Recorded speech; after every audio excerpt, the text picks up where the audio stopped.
जय हिंद बच्चों। आज हम लोग 12वीं कक्षा के 100 अंक हिंदी के पाठ 4 पर परिचर्चा करेंगे। पाठ का नाम है अर्धनारीश्वर और इसके लेखक रामधारी सिंह दिनकर। रामधारी सिंह दिनकर जिन्हें राष्ट्र कवि के सम्मान से सम्मानित किया गया है, यह छायावादोत्तर कवि, यह एक महान गद्यकार और एक महान पद्यकार के रूप में प्रसिद्ध है। रामधारी सिंह दिनकर, इनका जन्म 23 सितंबर 1908 ईस्वी को बिहार राज्य के बेगूसराय जिला के सिमरिया नामक गांव में हुआ। इनकी मृत्यु 1974 ईस्वी में हुई थी। इनके पिता रवि सिंह और माता मनरूप देवी थी। इनके पत्नी का नाम श्यामवती देवी था। रामधारी सिंह दिनकर 1928 ईस्वी में मोकामा हाई स्कूल से मैट्रिक की परीक्षा उत्तीर्ण किए थे और 1932 ईस्वी में पटना कॉलेज से इतिहास विषय से ऑनर्स किया था। शिक्षा पूरी होने के बाद इन्होंने अपने जीविकोपार्जन के लिए HE हाई स्कूल में हेडमास्टर के रूप में काम किया, बिहार के उप रजिस्ट्रार के रूप में काम किया, जनसंपर्क विभाग में सब डायरेक्टर के रूप में काम किया, बिहार विश्वविद्यालय में हिंदी के प्रोफेसर के रूप में काम किया, भागलपुर विश्वविद्यालय में उप कुलपति के रूप में काम किया और भारत सरकार के हिंदी के सलाहकार के रूप में काम किया। 3 बार राज्यसभा के सदस्य रहे। भारत सरकार ने इन्हें राष्ट्र कवि के सम्मान से सम्मानित किया। इसके अलावे इन्हें पद्म भूषण और सम्मान से भी सम्मानित किया गया था। इन्होंने अनेक सारी कहानी और कविताएं लिखी। इनकी जो पहली कविता है उसका नाम है छात्र सहोदर, जिसका प्रकाशन 1925 ईस्वी में हुआ। इनकी प्रमुख जो कहानी है, इनके प्रमुख कहानी का नाम है मिट्टी की ओर, अर्धनारीश्वर, संस्कृति के 4 अध्याय, शुद्ध कविता की खोज, दिनकर की डायरी। इनके कविता का नाम है, जो प्रमुख कविताएं हैं, प्रणभंग, रेणुका, हुंकार, रसवती, कुरुक्षेत्र, रश्मिरथी, उर्वशी, परशुराम की प्रतीक्षा और हारे को हरिनाम। ये इनकी प्रमुख कहानियां और ये कविताएं हैं। भारत सरकार ने संस्कृति के 4 अध्याय के लिए इन्हें साहित्य अकादमी पुरस्कार से सम्मानित किया और उर्वशी के लिए भारतीय ज्ञानपीठ पुरस्कार से सम्मानित किया। आज हम लोग अर्धनारीश्वर शीर्षक निबंध पर चर्चा करेंगे। अर्धनारीश्वर शीर्षक निबंध राष्ट्रकवि रामधारी सिंह दिनकर के द्वारा रचित एक मिथकीय रचना है। अर्धनारीश्वर में इन्होंने भगवान शिव और माता पार्वती के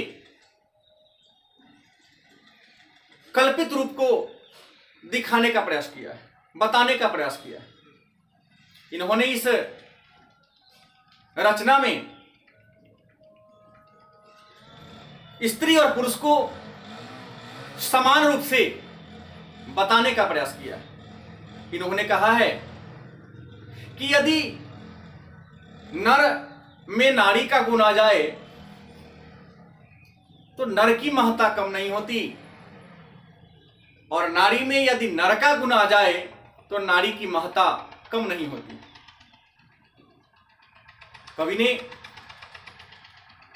अपनी इस रचना में अर्धनारीश्वर में स्त्री की महानता को बताते हुए कहा है कि एक पुरुष पूर्ण पुरुष तब बनता है जब उसमें नारीयोचित गुण या स्त्रियोचित गुण, मतलब स्त्री का गुण मौजूद हो, मतलब उसमें दया हो, उसमें त्याग हो, उसमें समर्पण हो, उसमें कोमलता हो। और एक स्त्री पूर्ण स्त्री तब बनती है जब वह पुरुष का रूप धारण कर लेती है। लेकिन आधुनिक काल के भी कुछ साहित्यकार और प्राचीन काल के भी कुछ साहित्यकारों ने स्त्री और पुरुष के समन्वय पर बड़ा खेद व्यक्त किया है। कवियों का मानना है, विचारकों का मानना है कि नारी अगर नर का रूप धारण कर लेती है तो राक्षसनी पिशाच बन जाती है, और नर अगर नारी का रूप धारण कर लेता है तो अपनी मर्यादा को गंवा देता है। कभी उन पुराने दार्शनिकों, समाज सुधारकों के विचारों को बताते हुए लिखते हैं, अपने इस अध्याय में लिखते हैं बर्नार्ड शॉ के बारे में।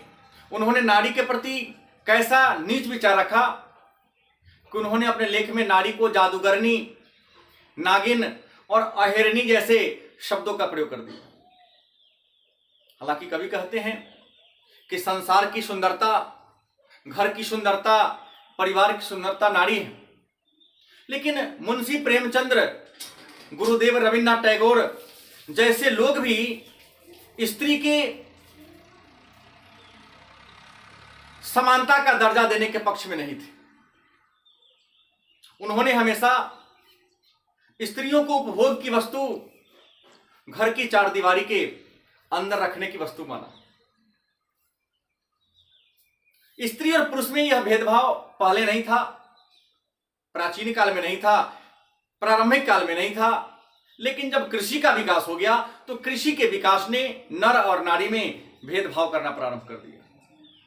जहां नारी को घर की चारदीवारी के अंदर की वस्तु समझा जाने लगा, उपभोग की वस्तु समझा जाने लगा, बच्चा पैदा करने की मशीन समझा जाने लगा, वहीं पुरुष को एक बलवान, सर्वगुण संपन्न, सभी कार्यों को करने में सक्षम माना जाने लगा। आज के इस पुरुष प्रधान समाज में पुरुष नारी को अपने बराबरी का दर्जा शायद इसलिए नहीं देना चाहते हैं क्योंकि बराबरी का दर्जा देने से उनकी जो अपनी महत्ता है, उनके जो अपने गुण हैं, शायद वो घट जाएंगे, उनके हितों पर क्या हो जाएगा, प्रहार हो जाएगा। इसलिए सार्वजनिक जीवन में महिलाओं को प्रवेश करने देना नहीं चाहते। महात्मा बुद्ध और महावीर स्वामी भी स्त्रियों को पुरुषों के समान दर्जा देना नहीं चाहते थे, क्योंकि महात्मा बुद्ध और महावीर स्वामी संघ की स्थापना की कई वर्षों तक या कई वर्षों के बाद भी संघ में महिलाओं को प्रवेश नहीं दिया। आनंद के विशेष आग्रह पर महात्मा बुद्ध ने जब संघ में महिलाओं को प्रवेश दिया तो बुद्ध दुख व्यक्त करते हुए कहा था कि प्रिय आनंद, यह धर्म सहस्त्रों वर्ष चलता, लेकिन नारी के प्रवेश कर जाने के बाद यह कुछ वर्ष, 100 वर्षों में ही समाप्त हो जाएगा। महान समाज सुधारक, समन्वयवादी कवि, हिंदू मुस्लिम एकता के परिचायक के रूप में प्रसिद्ध कबीर भी महिलाओं के प्रति अच्छा दृष्टिकोण नहीं रखते थे। उन्होंने लिखा, नारी तो हम ही करी तब ना किया विचार, जब जानी तब परिहारी नारी वहा विकार। मतलब कबीर भी नारी को एक विकार के रूप में देखते थे, वह पुरुषों के समान नारी को दर्जा नहीं देते थे। लेकिन अर्धनारीश्वर में राष्ट्रकवि रामधारी सिंह दिनकर ने यह बताया है कि नारी अवगुण नहीं, वह गुणों का भंडार है। पुरुष अक्षर अगर वृक्ष है तो नारी उसकी लताएं हैं, पुरुष अगर फूल है तो नारी उसका फल है, पुरुष अगर आकाश है तो नारी धरती है, जननी है, सृष्टि की संचालिका है। और अपने इस तथ्यों को, बातों को सिद्ध करने के लिए उन्होंने लिखा कि माही मही मागती प्राण प्राण में, सजी कुसुम की क्यारी, स्वप्न स्वप्न में गुंज सत्य की, पुरुष पुरुष में नारी, यह संसार यह समाज की सार्थकता तब होगी, विकास तब होगा, लोगों में समन्वय तब होगा जब हर पुरुष अपने में नारी और हर नारी अपने में पुरुष जैसा गुण स्थापित कर ले। धन्यवाद।